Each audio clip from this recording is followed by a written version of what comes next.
उसने मुझे बालों से घसीटते हुए बिस्तर से नीचे किया और मुझे लात घूंसों से मारना शुरू कर दिया। मेरे बच्चे को खींचा और उसका गला दबाने लगा।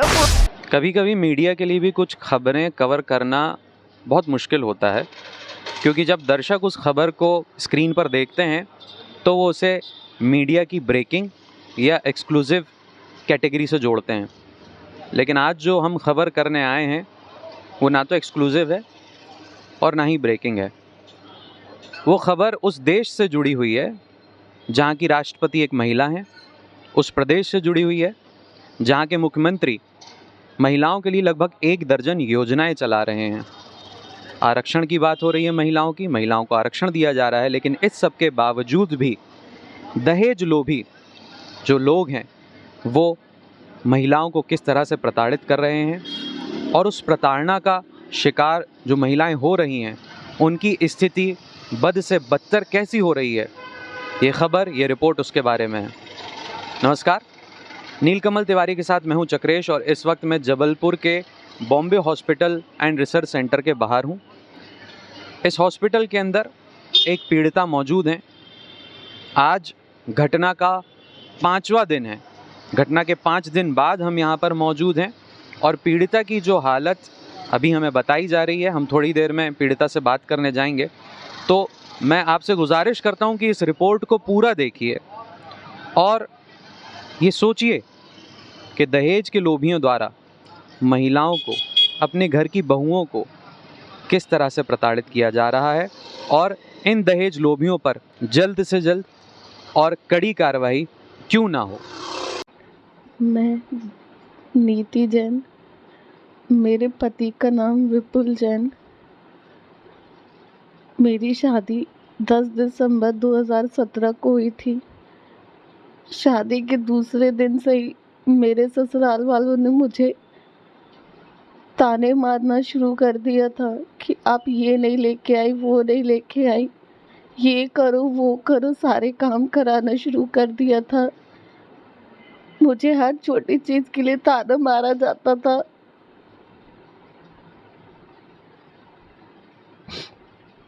हर चीज में परेशान किया जाता था, खाने पीने से लेकर हर चीज में।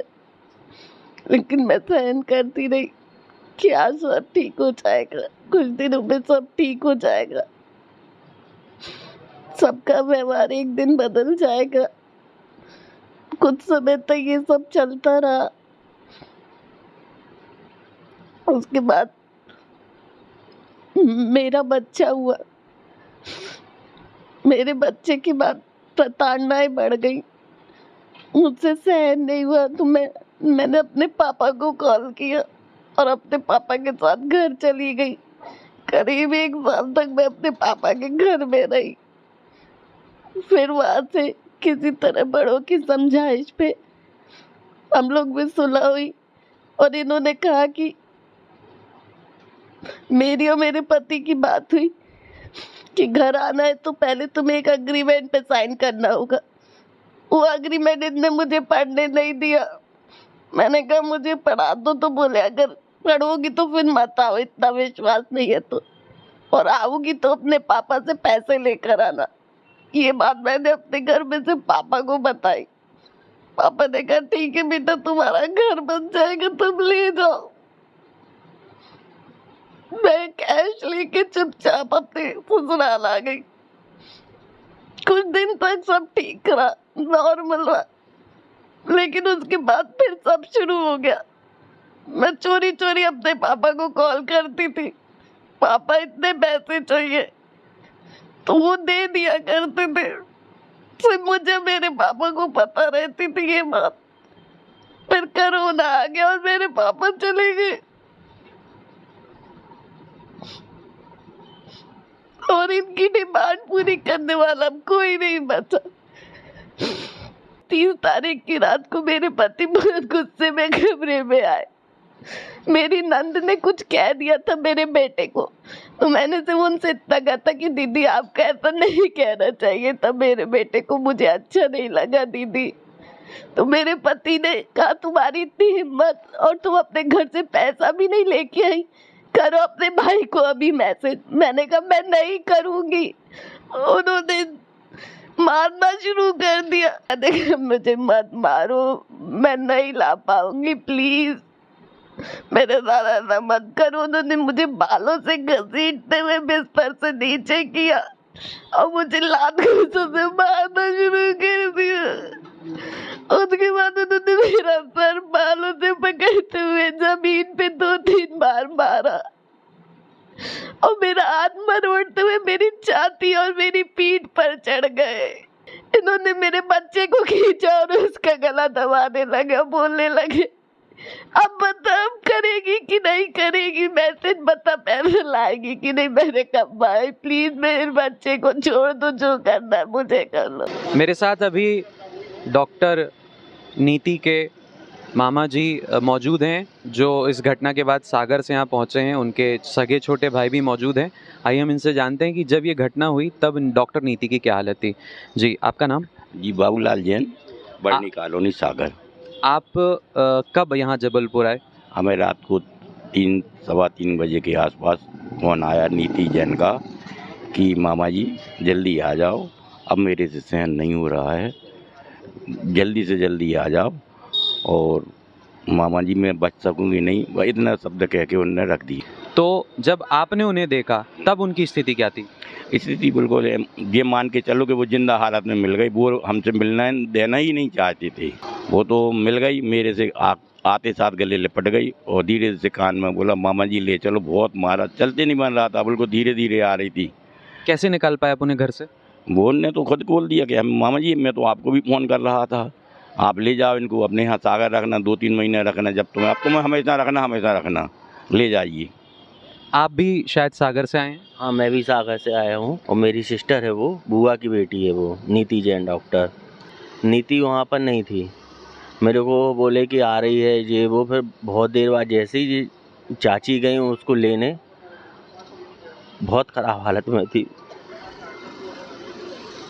मेरे साथ डॉक्टर नीति के सगे छोटे भाई हैं और हमें बातचीत में अभी एक बात पता चली कि एक सगे छोटे भाई को ही अपनी बहन के ससुराल में जाने की इजाज़त नहीं है। आपका नाम? मेरा नाम प्रतीक जैन है। और प्रतीक, उस दिन जब नीति जो आपकी बहन है, जब उनकी हालत हुई तब आप कहाँ थे? मैं उसके घर के बाहर था, मुझे उसके घर के अंदर जाने की इजाज़त नहीं है। ये किस वजह से है? जब उसकी शादी हुई थी वो लगातार दान दहेज जब जो भी मांगते थे मेरे पापा फुलफ़िल करते थे। मैं मना करता था कि मत दीजिए, कि पापा जी इनको मत दीजिए, तो पापा जी कहते थे अब बेटा लड़कियों को अपने यहाँ दिया जाता है, अच्छे खुश मन से देंगे तो अपने बच्चे अच्छे खुश मन से रहेंगे। जो कॉम्प्रोमाइज़ हुआ उसमें ये उन्होंने शर्त रखी थी कि आपका बेटा, इसका भाई कभी भी मेरे घर नहीं आना चाहिए, आपकी बड़ी बेटी भी कभी नहीं आएगी। ये कॉम्प्रोमाइज़ की शर्तें हैं जिसके तहत डॉक्टर नीति को दोबारा उनके ससुराल जाने का मौका मिला कि आप जो उनके सगे भाई हैं और उनकी जो सगी बहन है वो ससुराल में दाखिल नहीं हो सकते। ना ही कांटेक्ट कर सकते हैं, ना ही फ़ोन करेंगे, हम ही फ़ोन करेंगे और उनके पापा ही बस बात करेंगे, पापा के अलावा कोई भी उनसे बात नहीं करेगा। जब डॉक्टर नीति के साथ ये मारपीट हुई, जैसी अभी हमारी उनसे बात हुई, जब आप उन्हें लेने गए तो किस हालत में थी वो? मैंने उनके घर के अंदर तो मैं नहीं गया, लेकिन रात में जब मामा जी का फ़ोन आया 3:15 बजे, तब नीति के मोबाइल से मेरे नंबर पे उसकी 5 फ़ोटो आई। मामा जी का फ़ोन आया, उसी समय मामा जी का फ़ोन आया था जब मेरा मोबाइल क्लिक हुआ। मैं नींद में था, मैंने मोबाइल में देखा, फ़ोटो देखी, मैंने मामा जी को भेजा कि मामा जी दीदी की फ़ोटो हैं इसमें। तब मुझे पता चला कि मारपीट हुई। तब मुझे लगा कि मुझे पुलिस में जाना चाहिए। तब मेरे मामा जी ने बोला, मैंने कहा मैं अकेला हूँ, मम्मी भी बीमार है, आप लोग जल्दी आ जाइए। तो मेरे मामा जी और भाई फिर सुबह आए और सुबह मामा जी, भाई और मेरी मामी और मेरे जिया जी आशीष जैन जी वो गए अंदर लेने। मैं उनके घर के 20 कदम की दूरी पे बाहर खड़ा था। पुलिस ने इस पूरे मामले में अभी तक क्या किया है? पुलिस ने अभी तक कोई संतोषजनक कार्रवाई नहीं करी है। हम पुलिस थाने गए थे, वहाँ हमने अपनी पूरी आप बीती बताई पुलिस को कि हमारे साथ ये हुआ, हमारी बहन के साथ ये है, तो वो सिर्फ आश्वासन देते रहे और ये कहते रहे हाँ हम कार्रवाई करेंगे, आप परेशान मत होइए, हाँ हम कार्रवाई करेंगे। बहुत सांत्वना दिया, हमको लगा कि वो बहुत अच्छे से हमारा दुख दर्द, हमारी बहन का दुख दर्द पीड़ा समझ रहे हैं, वो करेंगे। वो जैसा उसको अंदर रीडर रूम में ले गए, उससे जो पूछ के लिखाते गए, फिर थोड़ी देर बाद मुझे बुलाया, मुझसे जो पूछा लिखाया और बाहर कर दिया। फिर अचानक बोले कि आपको विक्टोरिया हॉस्पिटल मुलाजे के लिए जाना है, चलिए। तो हम लोग लेके गए, वहाँ मुलायजा हुआ और अचानक उन्होंने कहा कि उसको एडमिट करना है, उसकी हालत गंभीर है। तो मैंने कहा ठीक है आप कर दीजिए। विक्टोरिया हॉस्पिटल में मुलायजे के बाद उसको रात में एडमिट किया गया। एडमिट के बाद मैं रात भर वहीं रुका। दूसरे दिन सुबह भी उसको शरीर में किसी भी प्रकार का आराम नहीं था। पूरे दिन कराहती रही, दर्द में रोती रही, सब बताती थी मुझे कि क्या हुआ क्या नहीं हुआ। 2 दिन तक वो वहाँ रही। तीसरे दिन दोपहर में अचानक उसकी तबीयत बहुत ज़्यादा बिगड़ने लगी। तब मैंने हॉस्पिटल प्रशासन को बोला कि डॉक्टर कहाँ हैं। उनका कहना था 3 तारीख को कि यहाँ पर अभी ड्यूटी डॉक्टर से नहीं है और कल मिलेंगे वो। तब मैं बहुत पैनिक हुआ, परेशान हुआ। तब उन्होंने मुझे मेडिकल के लिए रेफ़र कर दिया कि हमारे पास इलाज नहीं है, आप मेडिकल ले जाइए। तो आपने मेडिकल में भर्ती किया? मैं मेडिकल हॉस्पिटल लेके गया। तो मेडिकल हॉस्पिटल जैसे ही लेके गया तो उन्होंने मुझे पूरे मेडिकल हॉस्पिटल में पूरा दिन घुमाया, ये जांच वो जांच, इस बिल्डिंग से उस बिल्डिंग, लेकिन उसको उपचार नहीं दिया गया। उसके बाद आप उन्हें कहाँ लेकर आए? उसके बाद मैं रात 1 बजे तक उसको कैजुअलिटी में रखा रहा कि अब उसको कोई देखेगा, अब उसको देखेगा। जब उसको संतोषजनक इलाज नहीं मिला तो मैं उसको रात में घर ले आया। रात में घर पे रही, रात भर उसको दर्द तकलीफ़ होती रही, लेकिन उसको कोई आराम नहीं मिला। तो सुबह फिर मैं मेडिकल कॉलेज लेके गया। सुबह भी उन्होंने मुझे गोल गोल घुमाया, इस बिल्डिंग उस बिल्डिंग, ऊपर नीचे। मैं, मेरे भाई, मेरी मामी और मामा जी उसको स्ट्रेचर पे लिटा के 2nd floor, 1st floor, 3rd floor घूमते रहे।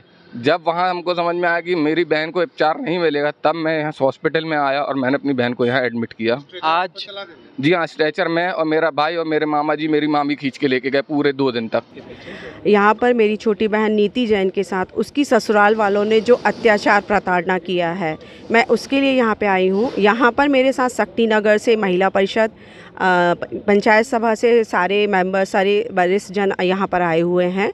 उनको ये बताना चाहती हूँ कि जो सुपर सुपारी वाले हैं, उन्होंने जो मेरी बहन के साथ अत्याचार किया, उसको मारा पीटा, उसको दहेज के लिए जो प्रताड़ित किया, मतलब उससे उन्होंने 25 लाख की डिमांड की, 25 तोला सोना मांगा और घर का तीसरा हिस्सा, मतलब 3 बहनें हैं तो तीसरे हिस्से की डिमांड की। और उसने इस चीज़ के लिए मना कर दिया था, तो उन्होंने उसको इस चीज़ के लिए बहुत मारा, साथ ही उसको जान से मारने की धमकी दी।